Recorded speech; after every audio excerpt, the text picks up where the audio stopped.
Hi guys, আমি একটু বেরিয়ে পড়েছি বাজার করতে।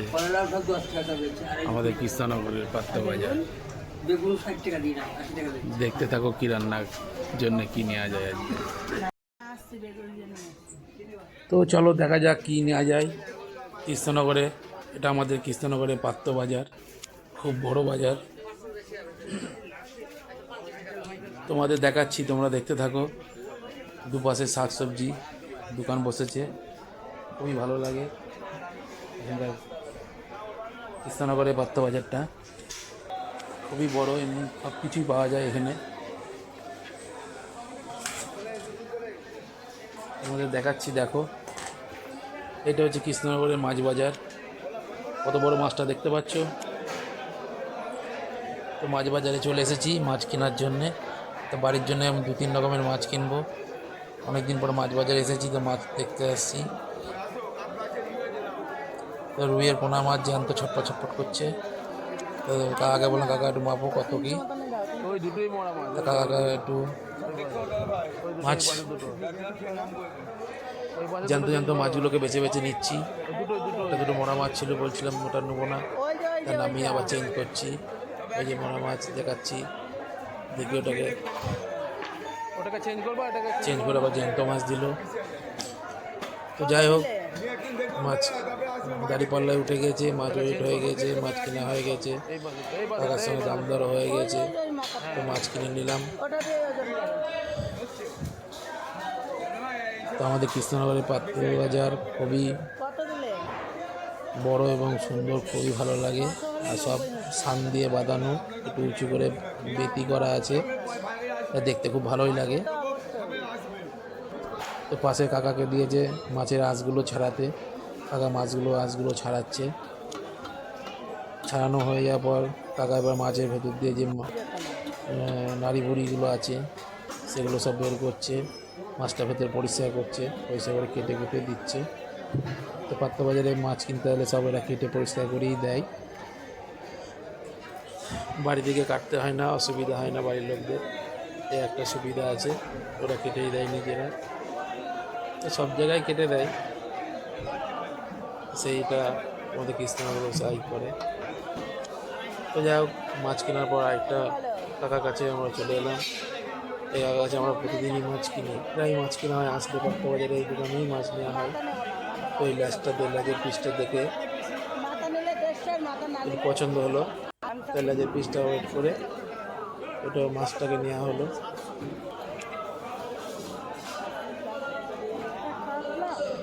মাছের আঁশগুলো ছাড়াচ্ছে, পরিষ্কার পরিচ্ছন্ন করছে। দেখতেই থাকো পাত্র বাজারে। দেখো মাছ বাজারটা কত সুন্দর লাগে। এটা খাসির মাংসের দোকান, বাঁদিকে ভুলছি খাসি সব। আর অনেক রকমের মাছ আছে এখানে। তো তুমি যে মাছ নিবে সেই মাছই পাবে, সব রকমের মাছ পাওয়া যায় কৃষ্ণনগরের পাত্র বাজার। তো যাই হোক, আঁশ ছাড়ানো হয়ে যাবার মাছ কাটাকুটি করছে। এটা রুই মাছ নেওয়া হয়েছে। মাছ কাটা হয়ে গিয়েছে, প্যাক করা হচ্ছে এখন। বাড়ির লোক একটু আবদার করে একটা পিস এক্সট্রা নিচ্ছে, কেননা যেহেতু ওই দোকানে মাছ নেওয়া হয়। তো মাছ নিয়ে চলে এসেছি। রুই মাছ কেনার পরে একটুখানি চিংড়ি মাছ খুব পছন্দ হলো দেখে, তাই একটু চিংড়ি মাছ নেওয়া হচ্ছে। তো চিংড়ি মাছ নেওয়ার জন্য একটু দাম দর করা হচ্ছে। 300 টাকা কিলো, 300 টাকা। তার দামটা কমিয়ে একটু বলছি, তা কম হবে না করছে। লাস্টে 400 নিলাম, 25 টাকা করে 100 টাকা দিয়ে। তো প্রথমে রাজি হচ্ছিল না, পরে যা দিয়ে দিয়েছে মাছটা। তো চিংড়ি মাছ নিয়ে আমাদের প্যাক করা হয়ে গিয়েছে, দিয়ে দিয়েছে মাছ আমাদের। যাই হোক, তোমাদের কৃষ্ণনগরের পাত্র বাজার কেমন লাগলো একটু বলো কমেন্টে। তারপরে মাছ নিয়ে বেরিয়ে পড়লাম। যেতে যেতে দেখি আমার পুরনো মালিক, যার আমি জীবনে প্রথম গাড়ি চালিয়েছি, ফার্স্ট রমেন সেন, খুবই ভালো মনের মানুষ, আমায় ডেকে ডাকলো। আমি গেলাম, দু একটা কথা বললাম, খুবই ভালো লাগলো। আমার খুব পুরনো মালিক, আমার জীবনের গাড়ির লাইনে চালাতে গিয়ে প্রথম আমার জীবনের ফার্স্ট মালিক রমেনদা, খুবই ভালো। আমি ওনার কাছে 3 বছর একভাবে গাড়ি চালিয়েছি। তো যাই হোক, ওনার দোকান থেকে আলু, পেঁয়াজ, আদা, রসুন নিয়ে আমি বেরিয়ে পড়লাম। দিয়ে অন্য সবজির দোকানে এসে সবজি কিনতে লাগলাম। তো দেখছি কোথায় কী আছে। তা বাড়ির লোক যেখানে আমার মা সবজি নেয় সেই দোকানে এসেছে সবজি কেনার জন্য মাসিদের কাছে। তা যাই হোক, পটল নিয়ে আলু মাসিদের কাছে। এখানে দেখো অনেক বড় পাত্র বাজার, সব দিকেই সবজির দোকান। তুমি কোনটা নেবে, যেটা ইচ্ছা সেটাই নিতে পারো। তো আমরা বেছে বেছে নিলাম। আর কুলেখাড়ার পাতা নিলাম, ওটাকে বেটে একটু রস করে খাওয়া হবে। কাকার দোকানে আসলাম, কাকার দোকানে যাওয়ার সময় বলে গিয়েছিলাম। তা কাকার দোকানে বেগুন নিলাম, উচ্ছে নিলাম, টমেটো নিলাম, আর ঝিঙে নিলাম। নিয়ে বেরিয়ে আসলাম পাত্রবাজার থেকে। তো এইটা আমাদের পাত্রবাজার থেকে বেরিয়ে আসার মেন রোড। এই যে লরিটা যেদিকে যাচ্ছে ওটা হচ্ছে বাস স্ট্যান্ডের দিকে যাচ্ছে, কৃষ্ণনগর বাস স্ট্যান্ড। আর ওই ডান দিকে ছোটো হাতি যাচ্ছে, ওটা হচ্ছে স্টেশন যাওয়ার রাস্তা। তো দেখতেই পাচ্ছ তোমরা, পুরো মেন রোড ধরে আমরা যাচ্ছি এখন পাত্রবাজার থেকে বেরিয়ে বাড়ির উদ্দেশ্যে। বাড়ির দিকে যাওয়া শুরু। তো বাড়ির দিকে যেতে যেতে তোমাদের আরও কিছু দৃশ্য দেখাচ্ছি। এখানে ফলের দোকান, বাঁদিকে বসে ফলের দোকান। এখান থেকে ফল কেনা হয় বাড়ির জন্য, কোনো কিছু ফল টল লাগলে ওখানে নেওয়া হয়। তো দেখতেই থাকছো,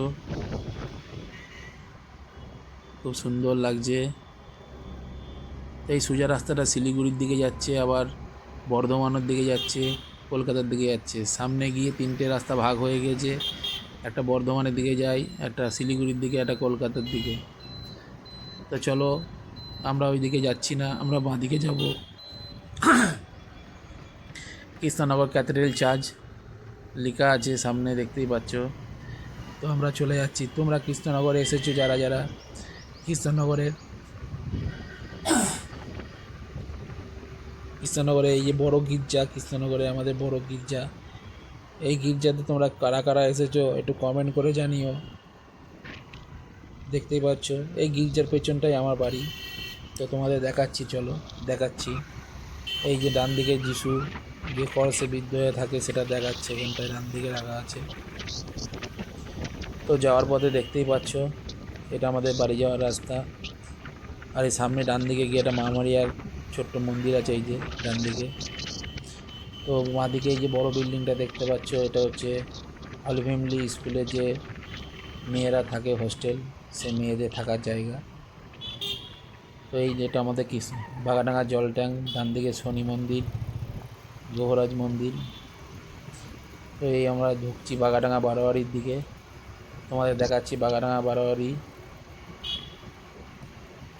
এই সামনে দেখতে পাচ্ছ এইটা হচ্ছে বাগাডাঙ্গা বারোয়ারি আমাদের পাড়ার। এই যে লেখা আছে বাগাডাঙ্গা বারোয়ারি, এর পাশ দিয়ে চলে যাচ্ছি।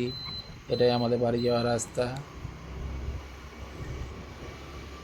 কিছুটা গিয়ে একটু বাঁ দিকে ঢুকলেই আমার বাড়ি যাওয়ার রাস্তা।